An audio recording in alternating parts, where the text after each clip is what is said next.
بالكثير من القتالية. كرة أمامية خطيرة لبامبا، يصل لكرة هذه خطيرة بينية وتسديدة وكرة، لكن فيها تسلل، فيها تسلل. كادوا أن يفعلونها مرة أخرى، كادوا أن يفعلونها مرة أخرى.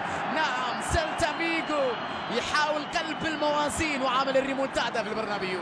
يا إلهي على لقطة كانت خطيرة جدا.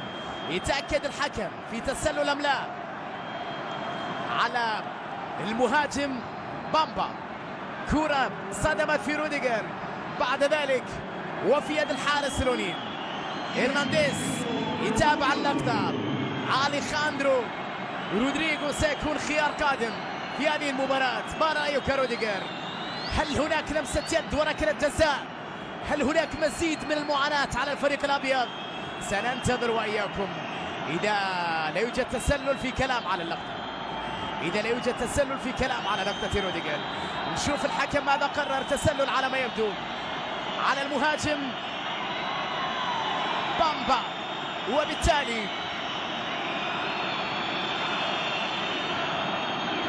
يستمر اللعب بهذه الوضعية.